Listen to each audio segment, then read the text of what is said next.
大家好，我是多多。在看视频之前，请给我点个小爱心。您的鼓励是我进步的最大动力。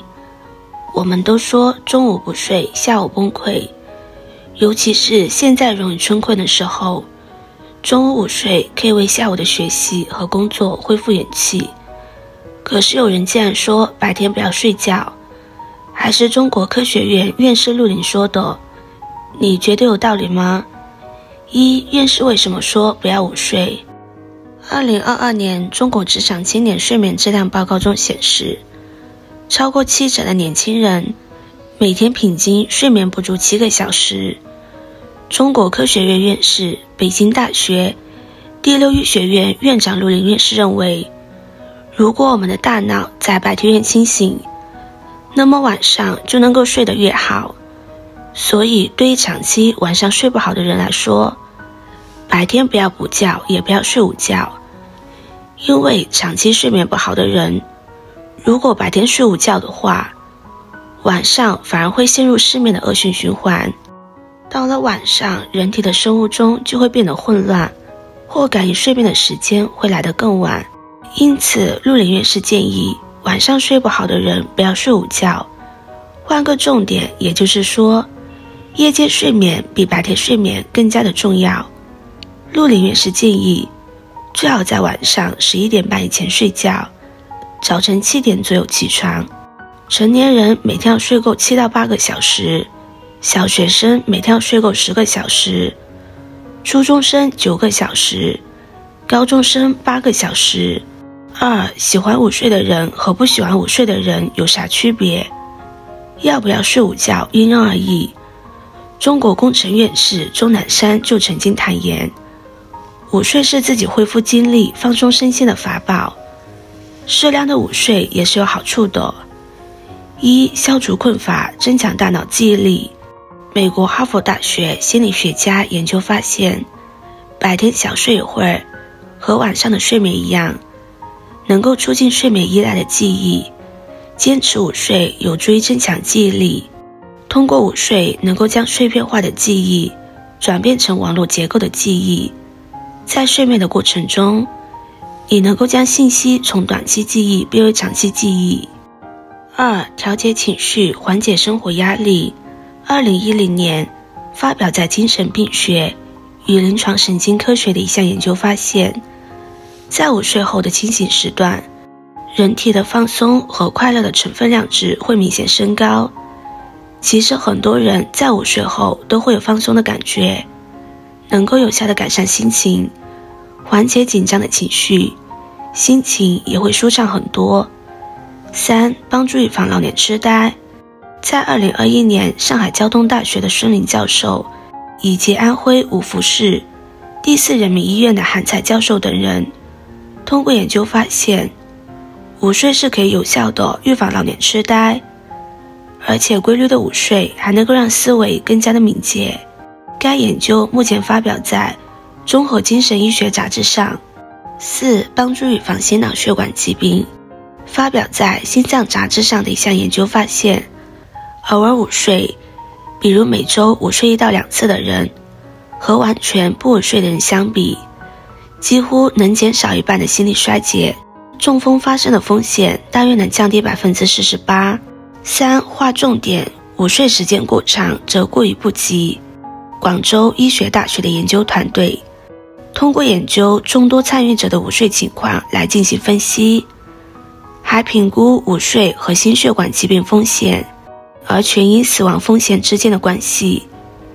研究结果显示，在晚上有充足睡眠的条件下，和不睡午觉的人相比，午睡时间超过1小时的人会增加30%的全因死亡风险，以及34%的心血管疾病风险。事实上，午睡的时间过长对身体不利的研究并不少。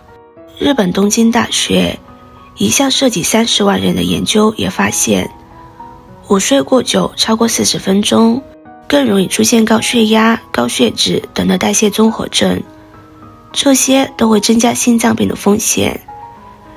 美国高血压学会发布一项研究也表明，白天睡太长时间会增加 13% 至 19% 的高血压风险。德国的研究也得出了类似的结论，每周至少睡5次，而且时常超过1小时的人，患冠心病的风险会增加1倍之多。4. 睡多久才是科学的？午睡的时间因人而异，时间不同，效果也是不同的。从6分钟到40分钟，你都可以收获不同的好处。6分钟记忆开始增强。德国的一项研究发现，6分钟的睡眠既可以起到提高记忆力的作用，这几分钟已经是足够大脑将短期的记忆转变为长期的记忆，进而腾出更多的空间承装新知识。10到15分钟醒后易迅速的清醒，小睡一会儿改变你生活的作者表示，10到15分钟的短午睡更容易让人迅速的清醒过来，尽快的投入工作。20到30分钟最佳的午睡时长。美国太空总署科学家发现，午睡24分钟即可使工作表现提高 34%， 头脑的整体灵活度提高 54%。 这个时长还有助于减缓心率，有保护心脏的作用。40分钟适合晚上没睡好的人，如果前一天晚上没睡好，白天工作又需要集中注意力，那么一次40分钟的午睡可以让你进入浅睡眠状态，给大脑充电。5. 午睡需要注意什么？午睡除了要注意时间不能过长之外，还有这3点也是要注意，才能够睡一个好的午觉。1. 别吃了饭马上睡，吃饱饭后马上睡容易影响食物的消化和吸收，也会对睡眠质量造成影响。醒来后人容易感到乏力、头晕，建议在午后活动10到20分钟再午睡，或者是午餐前先睡15到20分钟。2. 最好别趴着睡，再不济也要靠着睡。趴在桌子上睡觉会压迫眼球，容易伤害眼睛，导致青光眼、高度近视等的疾病。此外，趴着睡还会压迫手臂的血管或者神经，导致手发麻或无力。建议午睡最好躺着睡，如果在办公室可以买张折叠的床来午睡，如果实在不行，也可以选择靠在椅子上眯一会儿。3. 醒后轻度活动，午睡后要慢慢的站起，再喝一杯水200到300毫升即可，不建议马上从事高难度的工作。对于有些人来说，午睡相当于是一个加油站，对人体有很多的好处，但没午睡习惯的人也不必强迫自己午睡，闭目养神也是一个不错的休息方法，对大脑放松、恢复体力也是有帮助的。今天的分享就到这里了，制作视频不易，如果您觉得今天的分享对你有帮助的话，可以分享给身边的朋友，别忘记点赞、收藏，点击我的头像，可以看到更多的精彩内容。我们下个视频见啦！